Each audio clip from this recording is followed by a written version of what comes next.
Thank you, Dr. Kriss. And it's a pleasure to meet you. And thank you for this time of yours. And I think it is something which will be with me for years to come.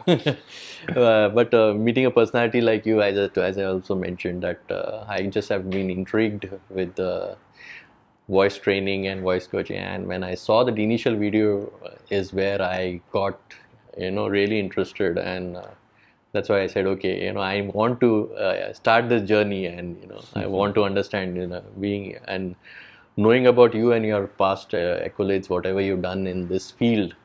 I think that is something which I would look forward or aspire to be. So yeah, so if you can just be a guide, how to take things forward in terms of stepwise. Of course, the first step is basically the training part, and then the taking it forward as this thing. And yes, I would like to go ahead in this journey, maybe a dubbing artist or whatever it is. So probably you can guide me once again on that okay, once you finish a level 1, level 2, is level 3 is where we become the trainer, and then level 4 is being the coach, right? That's far as the coaching and training part as a career is be now. Yeah.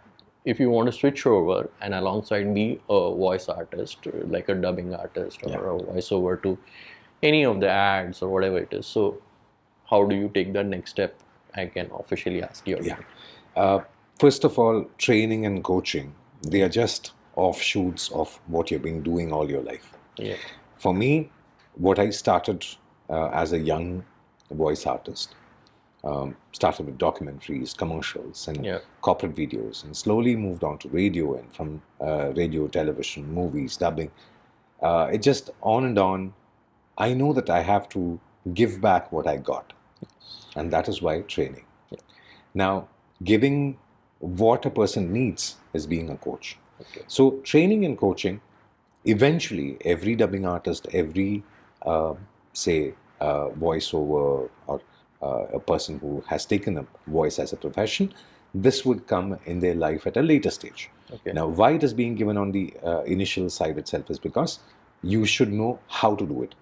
Because you should not be putting them in dark or leading them in the wrong direction, because many a times there is no proper curriculum. So that is why the training and coaching part. Now, after level 2, once you have understood how voicing is done, say for commercials, for documentaries, corporate videos, for blogs, for self-introduction, all these things, when you have covered the level 2, then you develop your audio reel or voice sample. Now, once you have a voice sample, this is what you give as what you call a teaser of your voice to people. And that is how you get work. Now, when you are looking at Upwork or Fiverr, there are a lot of websites which can offer you audio jobs. Other than that, there are audio audibles or audio books being published online, or podcasts, as you see.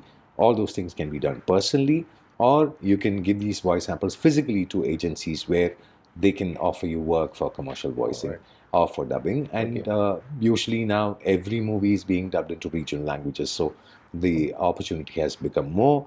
You have many OTTs, so each movie, different OTTs, and the kind of opportunities on the dubbing side, it's increasing. You have TV serials, you have movies, you have web series, you have so many things which need voices. So they will always need fresh voices and more voices, and that the world is still open. So getting your voice sample ready after level 2 is the step 1. All right.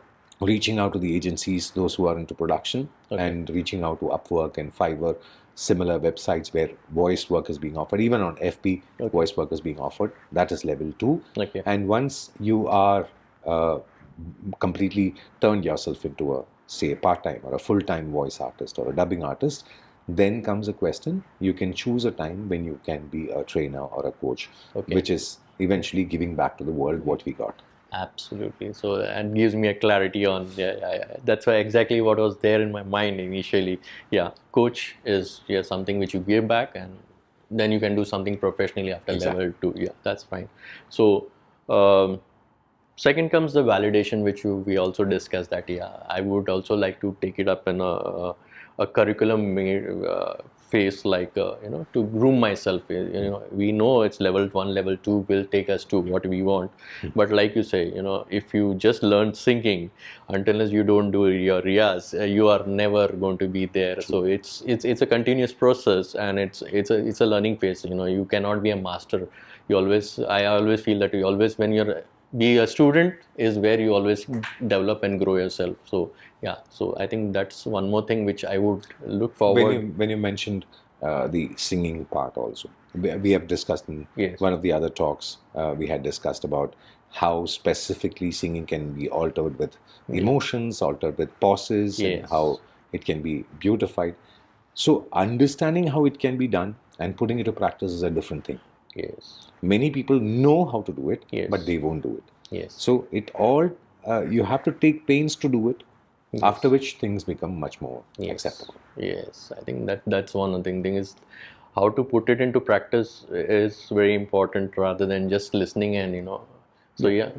For example, if you actually listen to that song, where Kishorda is almost like speaking with "Bade अच्छे लगते हैं." This is technically Yes. okay. It can be beautified by adding air. Like "बड़े अच्छे लगते हैं." It can be made more beautiful by adding pauses where "बड़े अच्छे लगते हैं." You just sung one of my favorites. So there the pauses does Yes. matter, the emotion does matter. So you can give it your freedom, like Yes. what Kishorda did. Yes. Mohammad Rafi Saab never did. Yes. What Mohammad Rafi Saab did, Manade Saab never Yes. did. So each voice artist also has the Their freedom own. of their own Yes, style. their own style. Yeah, those, like they say. That comes by practice. Yes, obviously that comes by practice, riyas, and yeah. So I think this was one of those foundations for any profession. I believe that practice makes a person perfect, and yeah, that's something which is always in my mind. So yeah, now when it comes to curriculum, like you just said, we are developing and we are going to be developing. So what is going to be the modules? I mean, besides that, which you feel that can take things forward as? See, what are you planning along with Mr. One Effie, thing, Mr. Effie? the basic idea about the vocal industry, that is one subject which everyone needs to know. The specific exercises, there has to be stress on that. Linguistics, like learning new languages, at least voice artists should be proficient in at least 3 languages, which is like their mother tongue, then a regional language, and English. That will help them get more work.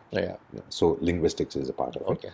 Then comes the understanding of the different types of voicing, where documentary voice is different, newscast is different, where commercial voicing is different, where corporate videos is different. So those are specific subjects.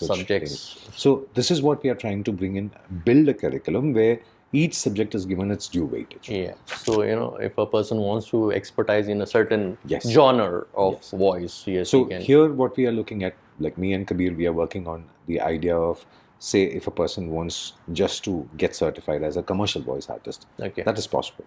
If a person wants to be a diploma holder in commercial voicing, then the specific script writing also comes in, translation comes in, linguistics plays a part, then you have voicing. So you're not just a voice artist, you are a one-stop stop for such kind of a commercial aspect. So that will become a diploma. Then a person can get bachelor's in voice arts, where the specific curriculum is designed for that person to understand commercials, documentaries, newscasts. When you say a voice artist, does it cover the whole gambit of radio jockeying, or it's just that also everything comes into produce? So let's say, as you said, radio jock, you can be a diploma holder or a certificate. You can just understand the nuances of radio and just do it, or become a diploma holder where you take 6 months or 1 year to understand the nuances and do the practice and become a radio jock. That's a diploma holder. Or a degree in vocal arts, where he will be completely exposed to the whole wide spectrum of voicing. Even if you take radio jockeying, specifically I have done in Hindi, I've done Malayalam, I've done Tamil. Being a radio jockey in 3 different languages, I have understood the temperament of each audience. The target group is totally different. Where when you're listening to a Malayalam radio, the kind of temperament or reactions what the people give is different from what they give in Tamil or what they give in Hindi. So understanding the TG also is very important. So probably understanding TG, that's a subject where we'll be working on. Yeah, the target audience or target whoever it's much more very, very important. And like you just said, knowing a language is also a plus point. So yeah, that helps. That helps. Linguistics also like is a you part just of mentioned some time back that knowing Arabic in this part of the world is a huge plus point. Yeah. So yeah. So I think thank you so much for this wonderful session. I think there's a lot of insights I have got today, and I look forward to take this journey forward. Pleasure Thank you so much. Thank you so much, sir. Thank you so much. Thank you very much.